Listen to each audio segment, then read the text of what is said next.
성경 요한복음 11장 1절로 16절까지입니다. 함께 읽겠습니다.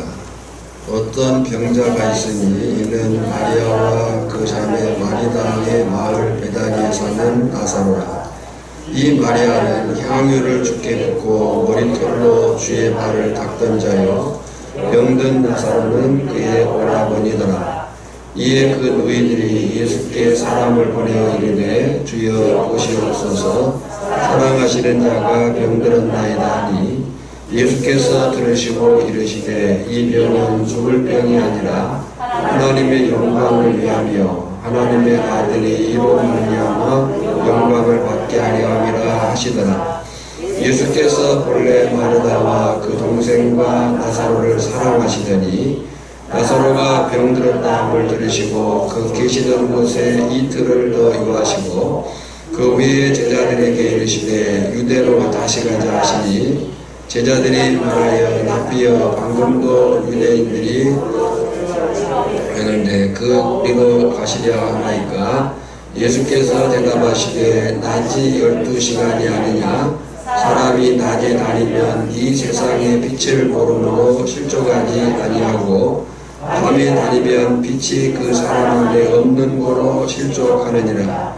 이 말씀을 하신 후에 또 이르시되 우리 친구 나사로가 잠들었도다. 그러나 내가 깨우러 가노라.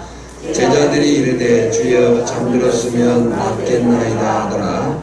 예수는 그의 죽음을 가리켜 말씀하신 것이나 그들은 잠들어 쉬는 것을 가리켜 말씀하신 줄 생각하는지라. 이에 예수께서 밝히 이르시되 나사로가 죽었느니라.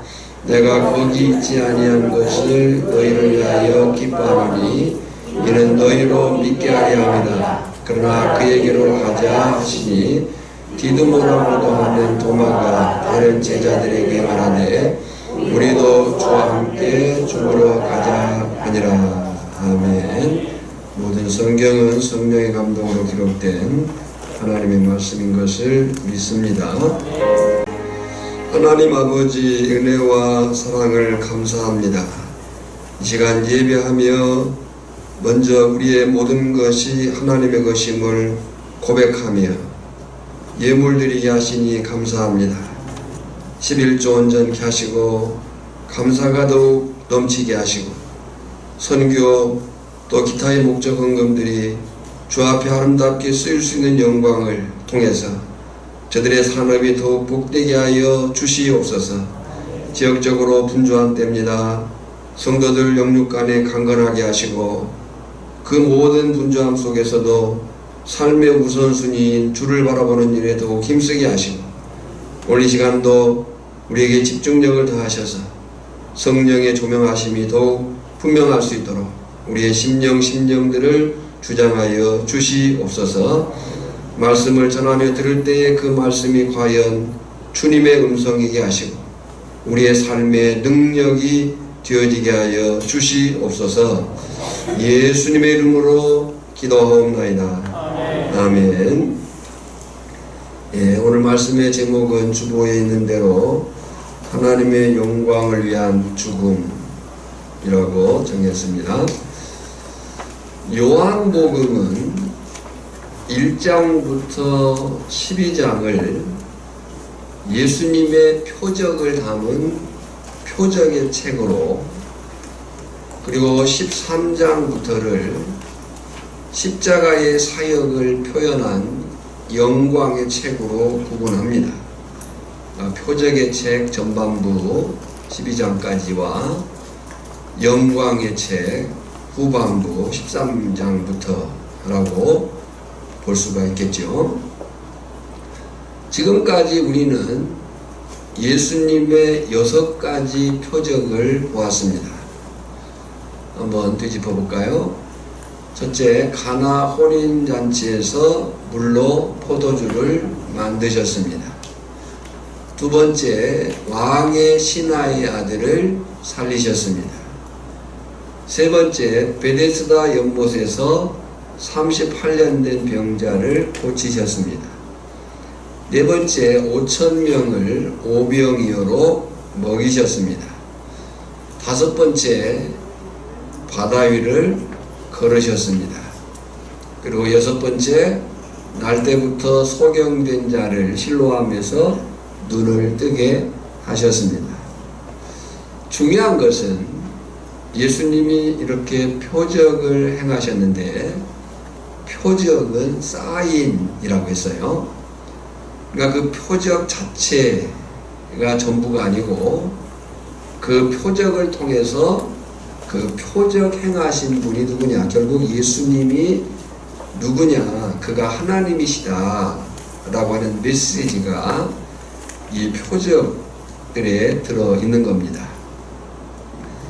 그런데 이 6가지의 표적을 종합적으로 완성하는 마지막 7번째의 표적이 죽은 나사로를 살리시는 표적입니다.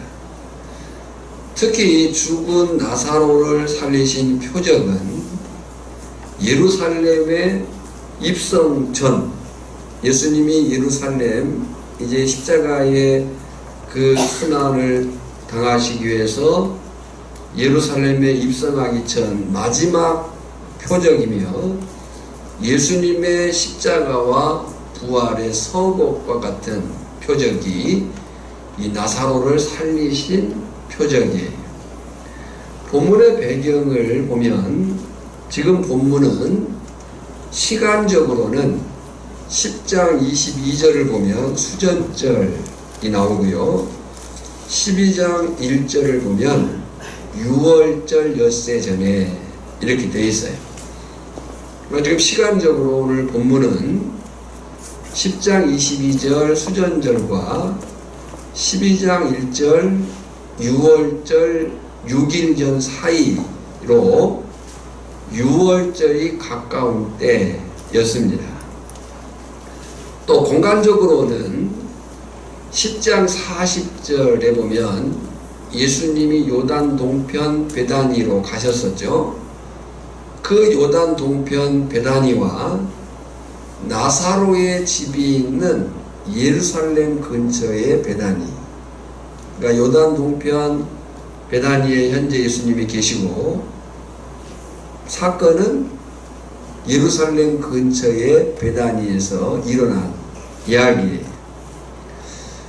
나사로라는 이름은 히브리어로 엘르아살이고 헬라어로는 나사로인데 그 이름의 뜻은 하나님은 나의 도움이시다 라는 의미를 가지고 있습니다. 이 나사로는 부모님이 없이 누이 동생 마르다와 마리아와 같이 살고 있었습니다.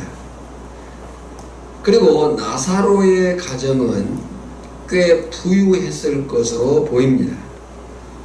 19절을 보면 많은 유대인이 마르다와 마리아에게 그 오라비의 일을 위문하러 왔더니, 그러니까 많은 사람들의 방문을 받을 정도의 그 모습이 그 가정에 있었던 거죠. 그러니까 마을에서 사람들의 인정을 받는 집안이었고 경제적으로도 넉넉한 집안인 것으로 보입니다. 뿐만 아니라 예수님께서 이 세상에 계실 때 가장 편안하게 휴식을 취할 수 있도록 그 배려를 가졌던 가정이 바로 나사로의 집이었던 것 같아요. 그래서 예수님도 나사로를 사랑하셨고 사람들도 그 사실, 예수님이 나사로를 사랑한다는 사실을 알고 있었습니다. 그런데 그런 나사로, 마르다와 마리아, 그런 나사로와 마르다와 마리아의 가정에 큰 슬픔이 찾아왔어요. 그 슬픔이 무엇입니까? 나사로가 죽을 병이 든 거예요. 1절을 보면 같이 읽을까요? 어떤 병자가 있으니 이는 마리아와 그 자매 마리나의 마을 베다니에 사는 나사로라. 주님이 사랑하는 사람, 주님이 사랑하는 가정인데 그 가정에 슬픔이 찾아온 거예요. 여러분, 아무리 믿음이 좋고 헌신하고 주님의 사랑을 많이 받는 사람이나 가정일지라도 슬픔과 고통은 있을 수 있다는 겁니다.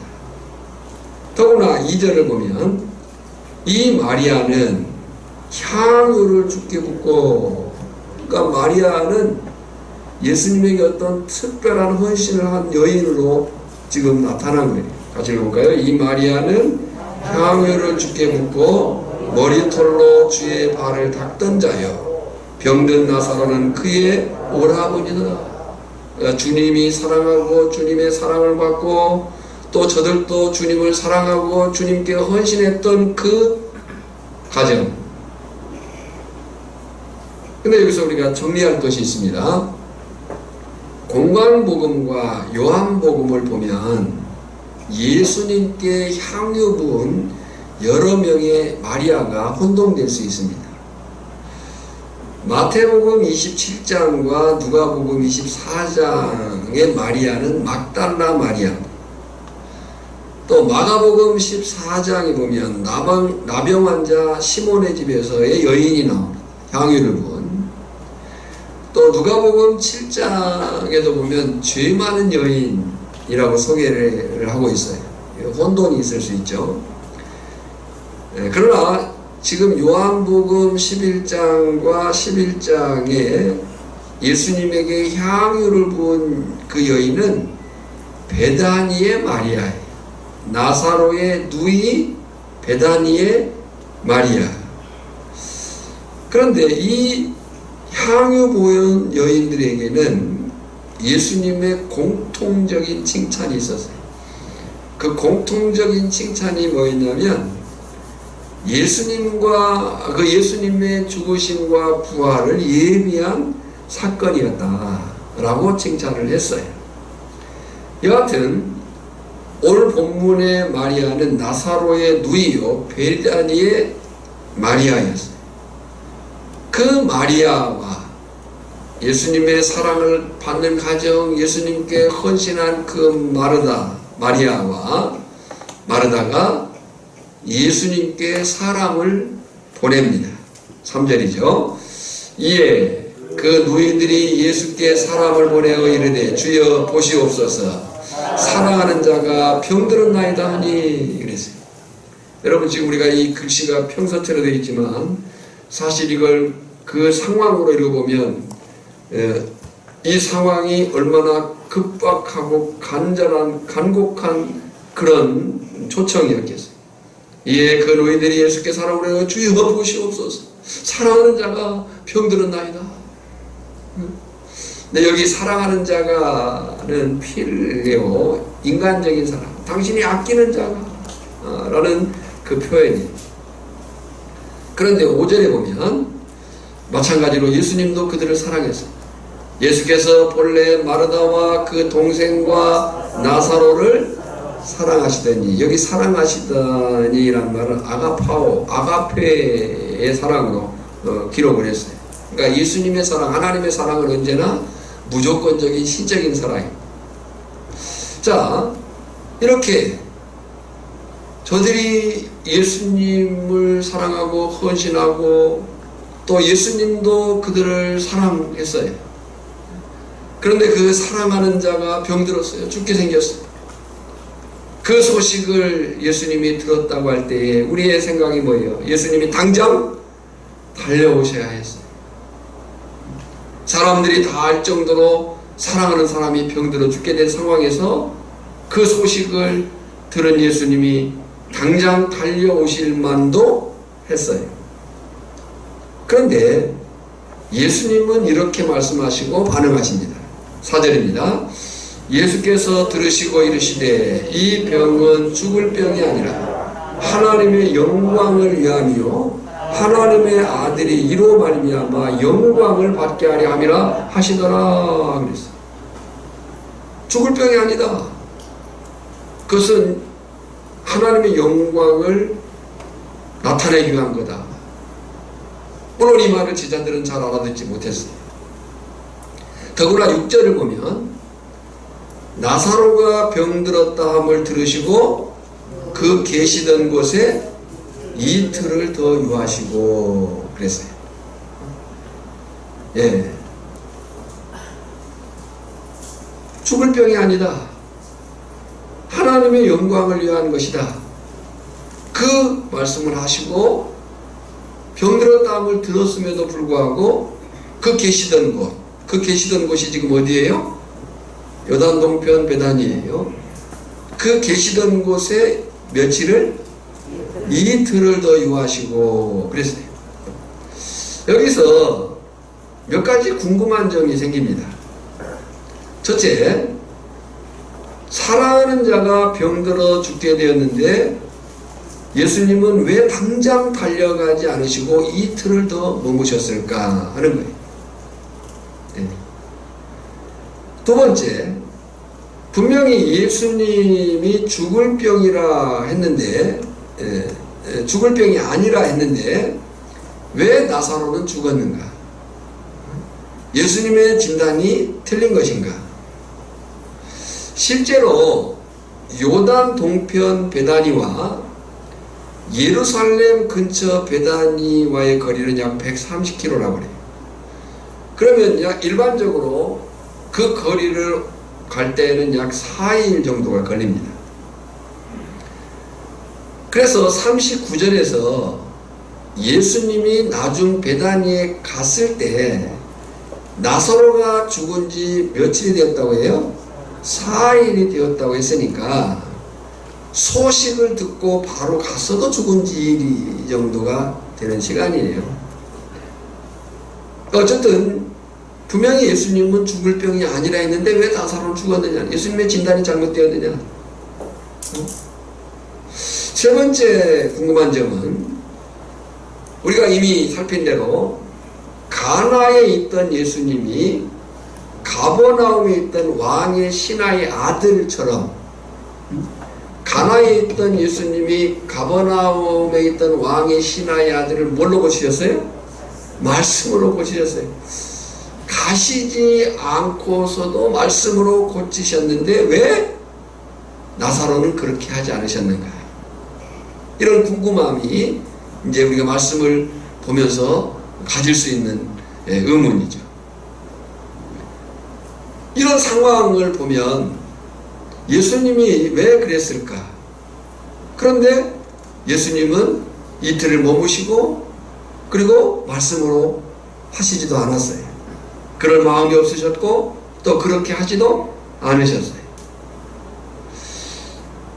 이에 대한 대답을 이렇게 정리를 했습니다. 예수님은 첫 번째, 나사로의 죽음을 기다린 것 같아요. 의도적으로. 그러니까 예수님은 나사로의 죽음을 의도적으로 기다리셨다. 그래서 베다니에 도착했을 때 죽은 지 며칠? 4일. 우리가 보통 4일이라고 하면요, 그 죽음이 확실한 기간이에요.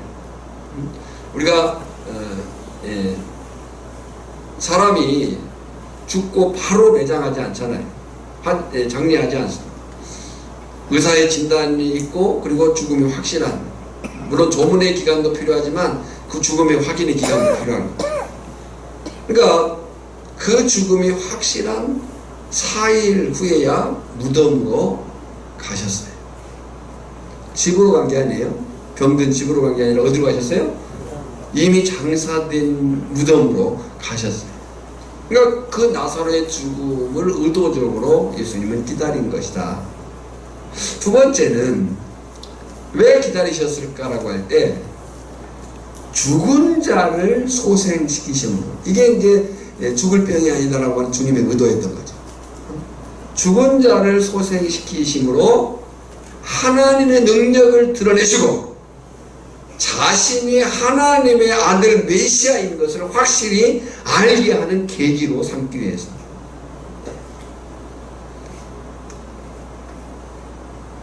그리고 세 번째는 예수님은 사람들의 기대와 다르게 하나님의 관점으로 문제나 상황을 대하신다는 것을 알게 하셨어요. 여러분, 이것이 우리가 영적인 삶을 살아가는 데 있어서 가져야 될 눈이에요. 우리는 어떤 문제나 상황을 볼 때 내 시각을 뛰어넘어서, 내 필요를 뛰어넘어서 하나님의 관점으로 볼 줄 아는 그 영안이 필요합니다. 그러니까 왜 그렇게 예수님이 하셨을까라고 할 때, 예수님은 사람들의 기대와 다르게 그 문제와 상황을 누구의 관점으로? 하나님의 관점으로 대하셨다는 거예요. 그러니까 오늘 저나 여러분이 신앙생활하면서 어떤 문제나 상황이 주어질 때 이 관점이 필요해요. 단지 내 입장, 내 필요, 내 시각에서가 아니고 하나님의 관점, 하나님의 뜻하심이 뭘까를 볼 수 있는 그 영적인 수준, 감각이 필요하다. 그래서 여러분, 여기서 우리는 우리의 기도와 하나님의 응답에 있어서, 우리의 기도와 하나님의 응답에 있어서 아주 중요한 교훈을 얻을 수가 있습니다. 우리의 기도와 하나님의 응답에 있어서 아주 중요한 교훈이 뭐냐면, 우리는 보통 기도를 할 때 마르다와 마리아처럼 내가 생각하는 때에, 내가 예상하는 방법으로, 내가 기대하는 결과를 요청합니다. 다시 말씀드릴게요. 우리는 기도할 때에 마르다와 마리아처럼 내가 생각하는 때에 내가 예상하는 방법으로 내가 기대하는 결과를 요청해요. 하지만 이 세 가지는 하나님의 전적인 주권에 달려있다는 사실을 우리가 배워야 되는 거예요. 실제로 상황에 대한 우리의 기도와 하나님의 응답은 다를 수 있다는 거예요.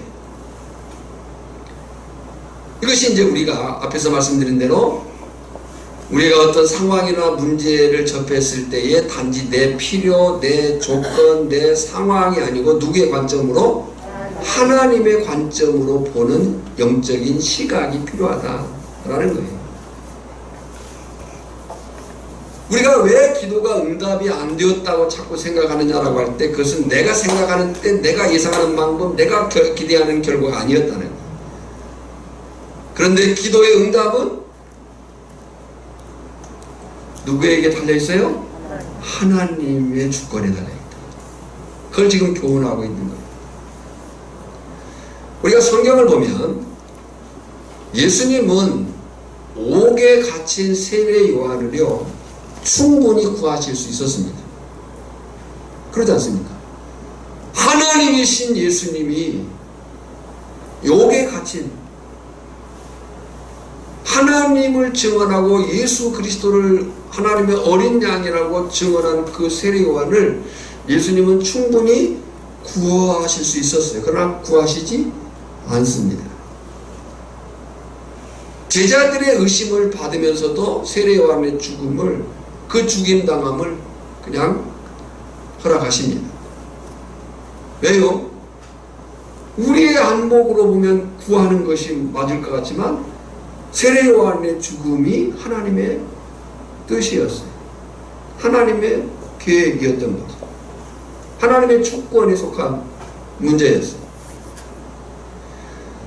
또 마가복음 7장에 보면 귀신 들린 딸을 둔 수로보니게 여인의 이야기가 나옵니다. 우리가 자식이 아프고 보면 부모들의 그 안타까운 심정이 어때요? 더군다나 귀신이 들려가지고 그 헤매이는 딸을 보는 부모의, 엄마의 마음이 아마 찢어질 것 같았을 것 같아요. 그래서 그 수로보니게 여인이 예수님께 나와가지고 귀신 쫓아주기를 간구했어요. 간절히 구했죠. 그런데 예수님은 사람이셔요. 아멘을 안 하는 것이. 예수님은 사랑이십니다. 어제 아마 미역을 끼니라고 조금 몸이 피곤하실 분들이 계신 것 같은데, 그건 잊어버리시고 말씀에 집중하시기를 바랍니다. 예수님은 사랑이셔요. 하나님의 사랑의 그 실체이셔요. 하나님이 세상을 이처럼 사랑하사 독생자를 주셨다고 했잖아요. 그 사랑이신 예수님이 그 수로보니게 여인이 자식의 아픔을 놓고 간절히 부르짖는데, 예수님께서는 그 여자에게 아주 비정한 반응을 보입니다. 뭐라고 얘기해요? 자네의 떡을 취하여 개들에게 던짐이 마땅치 아니하니라. 지금 자식의 죽음을 부여잡고 부르짖는 그 여인에게 안 해주는 정도가 아니고 그 여인을 무엇 취급한 거예요? 개 취급을 한 거예요. 그럼에도 불구하고 수로보니게 여자는 자신이 개 취급을 당하면서도 예수님께 매달리면서 자기 딸을 고쳐주실 것을 간절히 간청합니다. 그리고 그것을 통해서 예수님이 나타내시고자 하시는 목적이 뭐였어요? 단지 귀신 들린 딸의 회복뿐만 아니고 그 가정의 완전한 구원의 역사였다는 거죠. 그러니까 우리가 이 사건을 통해서 다시 배울 교훈은 우리의 기도와 하나님의 응답은 다를 수 있다. 그 다른 것은 틀린 게 아니고, 우리는 내 생각하는 때에 내가 예상하는 방법으로 내가 기대하는 결과를 원하지.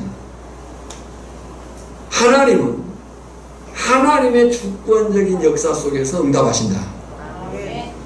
할렐루야. 여러분, 때로 내 상황이 하나님께 버려진 것처럼 느껴지는 때가 있습니까? 결코 실망하지 말고 끝까지 기도하고 믿음을 잃지 않기를 축원합니다. 하나님은 하나님의 때에 하나님의 방법으로 하나님께서 주시고자 하시는 가장 좋은 결과를 주실 줄 믿습니다. 우리 한번 읽어볼까요? 하나님은 시작. 하나님은 하나님의 때에 하나님의 방법으로 주시고자 하시는 가장 좋은 결과를 주신다. 할렐루야. 그럼 내 기도가 응답되지 않은 게 아니에요. 내 기도를, 우리의 기도는 하나님이 반드시 들으시고 하나님이 반드시 응답하십니다. 내 생각, 내 방법, 내 결과가 아닐지라도 하나님은 나보다 나를 더 훨씬 잘하셔서 가장 좋은 결과를 주시는 분이심을 믿습니다. 이제 7절로 가겠습니다. 7절에 보면 같이 읽어볼까요? 그 후에 제자들에게 이르시되 유대로 다시 가자. 이 그 후에는 시간상으로 보면 나사로가 이미 죽은 때예요. 그 후에 제자들에게 이르시되 유대로 다시 가자. 유대로 가자. 정작 마르다와 마리아가 요청했을 때는 이틀을 머무셨는데, 그 후에, 그러니까 그 후에는 하나님의 때예요. 당신의 때에. 그 후에 제자들에게 이르시되 유대로 다시 가자. 그러자 제자들이 반발을 합니다. 8절이에요. 제자들이 말하되 라비야, 방금도 유대인들이 돌로 치려 하였는데 또 그리로 가시려 하나이까. 제자들의 반발도 이해가 됩니다. 지금 제자들이 갖고 있는 유대 예루살렘에서 얼마 전에 기억이 뭐예요? 자, 이제 말씀을 우리가 이미 나눴으니까 소급해서 생각해 보십시오. 유대로 가자. 그러니까 제자들이 반발했어요. 라비여, 방금도 유대인들이 돌로 치려 했는데 또 그리로 가시려 하나이까. 그러니까 제자들은 유대 예루살렘에 대한 기억이 별로 안 좋은 거예요. 우리가 7장, 8장, 9장, 10장, 21절까지의 절기의 배경이 초막절이에요. 그죠? 그 10월에 있었던 초막절 이후 종교 지도자들이 예수님을 잡으려고 아랫사람들을 보냈어요. 이 아랫사람들은 성전 수비대예요. 잡아서 뭐 하려고요? 죽이려고. 그러니까 이 유대로 가자는 데 대해서 제자들은 기억이 별로 안 좋은 거예요. 또 수전절 때는 예수님이 신성모독으로 저들이 뭘로? 돌로 쳐서 죽이려고 했어요. 그러니까 제자들의 반응도 이해가 됩니다. 제자들은 그 상황이 잠잠해지기도 전에 다시 그곳에 가는 것은 위험하다고 판단했을 것 같아요. 그러자 예수님은 제자들이 잘 알아듣지 못할 상징적 표현을 사용하셔서 말씀하십니다. 9절과 10절입니다. 같이 읽습니다.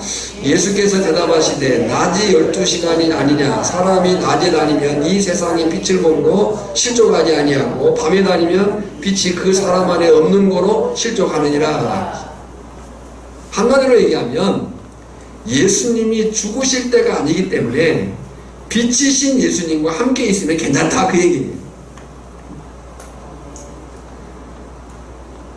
때문에 제자들은 예수님이 또 다른 사역을 위해서 움직이려는 것을 깨달았어야 되는데 그러지를 못했던 거죠. 그래서 예수님은 자신이 하실 일을 말씀하셔요. 여기서도 제자들이 잘 알아듣지 못합니다. 11절에 읽어볼까요? 이 말씀을 하신 후에 또 이르시되 우리 친구 나사로가 잠들었도다. 그러나 내가 깨우러 가자 그랬어요. 이 말씀을 하신 후에 또 이르시되 우리 친구 나사로가 뭐했도다? 잠들었도다. 그러나 내가 깨우러 가자. 근데 사실 이때는 나사로는 이미 죽은 때예요. 장사된 때예요. 12절에 보면 제자들이 못 알아들었어요. 이르되 주여 잠들었으면 낫겠나이다 하더라. 제자들이 못 알아듣고 있는 거죠. 13절을 보면 예수는 그의 죽음을 가리켜 말씀하신 것이나 그들은 잠들어 쉬는 것을 가리켜 말씀하신 줄 생각하는지라 그랬어요. 그러니까 지금 예수님과 제자들의 대화가 소통이 잘 안 되는 거죠.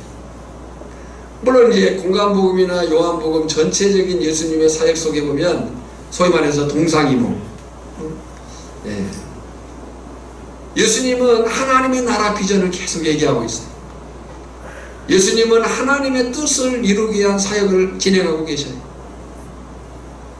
근데 제자들은 예수님을 따르는 목적이 뭐예요? 누가 보좌 우편에 앉을 거냐? 이것을 우리는 야망이라고 얘기하는 거예요. 예수님은 비전을 말씀하시는데 제자들은 야망을 꿈꾸는 거예요. 여러분 그리스도인은 우리가 그리스도인 되었다고 하는 것은 우리가 가졌던 야망을 버리고 예수님이 가진 비전을 쫓겠다고 결단한 사람인 줄 믿습니다. 할렐루야. 예수를 믿는다는 것은 우리가 예수의 사람이 되는 거예요. 예수의 영이 우리 안에 들어왔어요. 그래서 우리가 예수를 믿는다는 것, 곧 좁은 문 좁은 길로 들어선 우리의 삶은 이제 야망을, 내 욕심과 욕망을 쫓는 삶이 아니고요, 주님의 뜻, 주님의 비전을 따르는 삶을 살겠다고 나선 사람이라는 거죠. 그래서 그리스도인의 삶의 특징은 뭐냐면 내가 하고 싶은 일에 연연하는 것이 아니라 주님이 맡긴 일을 붙들고 산다는 거예요. 할렐루야. 이것이 야망가가 아닌 비전어리로 바뀐 그리스도인의 삶인 거예요.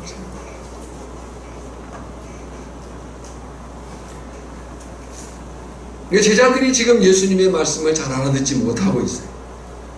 우리는 결과를 아니까 이 말들이 참 답답하죠. 그러나 사실 우리도 제자들과 똑같았을 거예요. 그래서 예수님이 이제 밝히 말씀을 하십니다. 14절입니다. 이에 예수께서 밝히 이르시되 나사로가 죽었느니라. 그러면서 예수님은 왜 베다니에 서둘러 가시지 않으셨는지를 말씀해요. 여러분요, 하나님은 하나님의 때에 하나님의 일을 정확하게 이루십니다.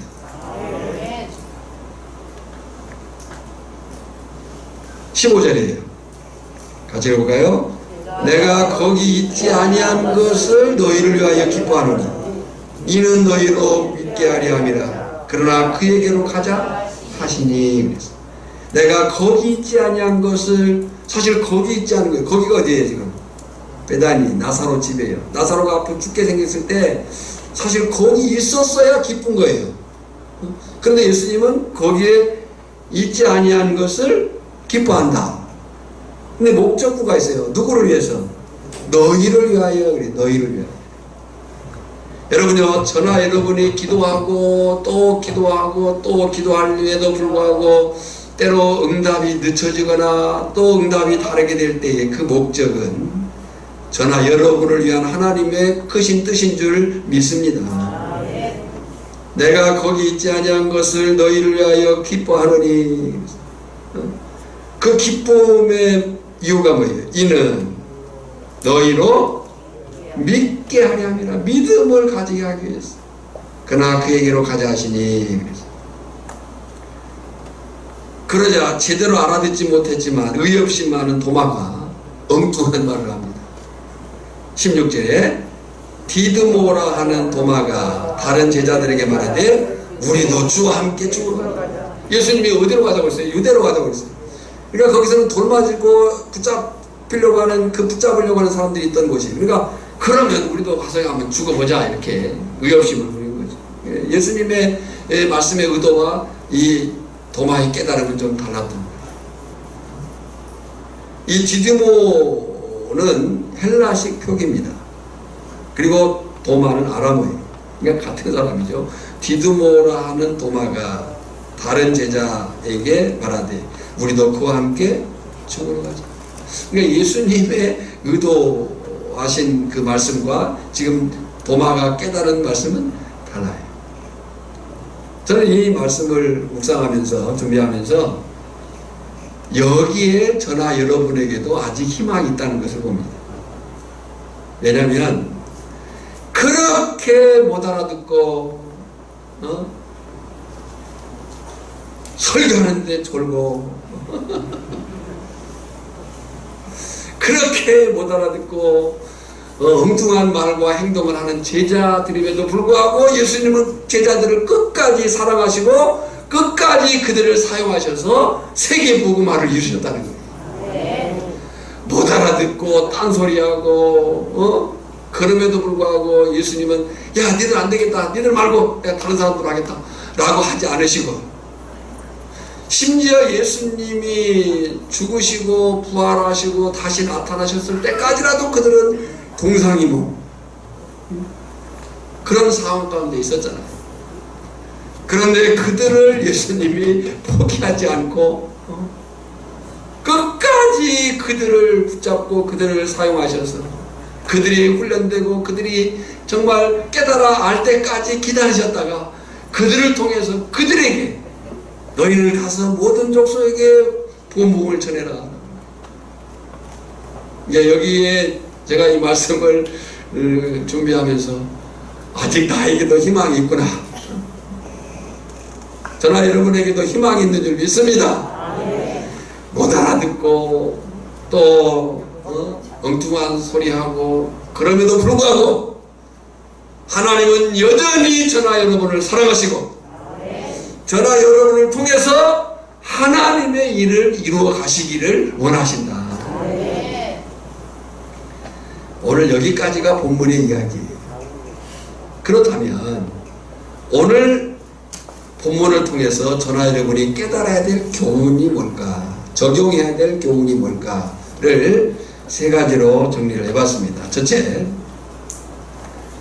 하나님의 늦추심에는 더 큰 뜻이 있다는 교훈입니다. 한번 따라합시다. 하나님의 늦추심에는 더 큰 뜻이 있다. 베드로전서 3장 9절을 보면요, 주의 약속은 어떤 이들이 더디다고 생각하는 것 같이 더딘 것이 아니라 오직 주께서는 너희를 대하여 오래 참으사 아무도 멸망하지 아니하고 다 회개하게 이르기를 원하시느니라. 아니 세상이 이렇게 악한데 왜 주님이 안 오시는 거예요? 이렇게 말하는 사람들이 있어요. 여러분, 주님이 지금 당장 오시면 여러분 괜찮겠습니까? 주님이 늦추시는 데는 오래 참으사 아무도 멸망하지 아니하고 다 회개하기에 이르기를 원하시느니라. 구원받을 자들이 돌아오기를 원하시기 때문에 늦추신다는 거예요. 그 구원받을 자들이 저나 여러분 주변에 있는 사람들임을 믿습니다. 때문에 우리의 조급함이나 서두름이 하나님의 뜻을 거스르게 해서는 안 되는 거예요. 우리의 영적인 삶에 하나님의 응답, 하나님의 역사를 장애하는 가장 그 중요한 요인 중에 하나가 우리의 조급함과 서두름이거든요. 하나님이 계획하고 계신데 우리가 서둘러 버리는 거예요. 그래서 이를 그리치는 경우가 많아요. 그래서 사도 바울은 오래 참으라고 권면합니다. 데살로니가서 5장 14절. 또 형제들아 너희를 권면하노니 게으른 자들을 권계하며 마음이 약한 자들을 격려하고 힘이 없는 자들을 붙들어주며 모든 사람에게 오래 참으라. 오래 참으라. 여러분, 하나님의 늦추심에는 더 큰 뜻이 있다. 근데 오늘 우리에게 그걸 또 적용해 보면요, 하나님의 뜻을 이루는 데 있어서 우리는 사람을 참을 줄 알아야 돼요. 사람을 참을 줄 알아야 돼요. 다른 말로 얘기하면 사람 꼴을 볼 줄 알아야 돼요. 교회는 사람 꼴을 볼 줄 알아야 돼요. 다 내 마음에 들지 않을 수 있습니다. 왜 저렇게 신앙이 안 자라는 거야? 이렇게 생각할 수 있습니다. 그러나 성경은 지금 우리에게 뭐 하라고 얘기해요? 오래 참으라. 두 번째 교훈은 하나님은 하나님의 때에 하나님의 방식으로 가장 좋은 결과를 주신다. 할렐루야. 하나님은 하나님의 때에 하나님 방식으로 가장 좋은 결과를 주십니다. 시편 84편 11절. 여호와 하나님은 해요 방패시라. 여호와께서 은혜와 영화를 주시며 정직하게 행하는 자에게 좋은 것을 아끼지 아니할 것임이니이다. 아멘. 여호와 하나님은 해요 방패시라. 여호와께서 은혜와 영화를 주시며 정직한 자에게 행하는 자에게 좋은 것을 아끼지 아니하실 것임이니이다. 히브리서 12장 40절. 이는 하나님이 우리를 위하여 더 좋은 것을 예비하셨으므로 우리가 아니면 우리들로 온전함을 이루지 못하게 하려 하심이라. 다시 말씀드려요. 우리가 구한 것과 하나님께서 응답해 주시는 것은 다를 수가 있습니다. 그러나 확실한 것은, 내가 구한 것과 하나님의 응답하심이 다를 수 있지만 확실한 것은 하나님은 나보다 나를 훨씬 더 잘하셔서 나에게 가장 좋은 것을 주신다는 사실을 믿습니다. 세 번째, 주님은 우리의 믿음이 견고하게 되기를 기뻐하신다는 교훈이에요. 오늘 본문 15절입니다. 내가 거기 있지 아니한 것을 너희를 위하여 기뻐하노니 이는 너희로 믿게 하려 함이라. 사람들의 바람은 주님이 빨리 오시는 거였어요. 어제는 제자들도 아니 그렇게 사랑하는 자가 죽게 생겼다는데 왜 안 갈까라고 하는 그런 마음을 가졌을지도 몰라요. 그러나 주님의 바람은, 사람들의 바람은 빨리 가는 것이었고 빨리 오는 것이었지만 주님의 바람은 제자들의 믿음이, 저나 여러분의 믿음이 견고해지는 것을 기뻐하신다. 시편 40편입니다. 시편 40편은 시인이 위기의 때에 부르짖는 확신이 무엇인가를 보여주거든요. 위기의 때에 시인이 보여주는 확신이 뭐냐? 시편 40편 2절에 보면 나를 기가 막힐 웅덩이와 수렁에서 끌어올리시고 내 발을 반석 위에 두사 내 걸음을 견고하게 하셨도다. 여러분요, 기가 막힐 웅덩이와 수렁에서 아니 하나님이 나를 사랑하시다면 그런 웅덩이와 그런 수렁을 허락하지 않아도 되잖아요. 근데 우리의 생애 그 웅덩이와 수렁을 허락하시고, 그리고 그 웅덩이와 수렁에서 우리를 끌어올리시고, 그 끌어올리시는 목적이 뭐냐면 우리를 견고하게 하기 위해서.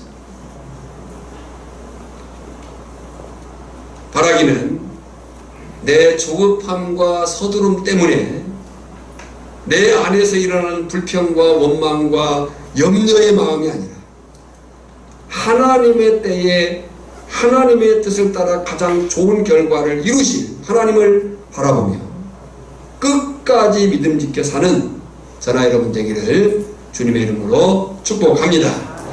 하나님 아버지 은혜와 사랑을 감사합니다. 오늘 이 나사로의 죽음, 하나님의 영광을 위한 죽음의 말씀을 통해서 하나님의 늦추심에는 더 큰 뜻이 있다는 사실을 배우게 하시고, 하나님은 하나님의 때에 하나님의 방식으로 가장 좋은 결과를 주신다는 그 확신을 우리가 갖게 하시고, 우리의 믿음이 견고해지기를 기뻐하시는 주님 앞에 온전히 서서 믿음 지켜 사는 자들이 되게 하여 주시옵소서. 예수님의 이름으로 기도하옵나이다. 아멘.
기도하겠습니다. 지금은 우리의 구주여 주님 되신 예수 그리스도의 은혜와 성부 하나님의 크고 놀라우신 사랑하심과 깨달아 말씀을 붙들고 살도록 도우시는 성령의 기름 부으심이 오늘 하나님의 영광을 위한 죽음, 우리의 삶의 그 모든 상황과 조건과 그 벌어지는 문제들 위에는 하나님의 뜻하심이 있음을 깨달아 하나님의 때를 바라며 믿음으로 낙심하지 않고 힘써 살고자 다짐하는 사랑하는 성도들 심령과 가정과 산업 현장 위에 오천교회 공동체 위에 이제부터 영원까지 항상 함께 있을지어다. 아멘.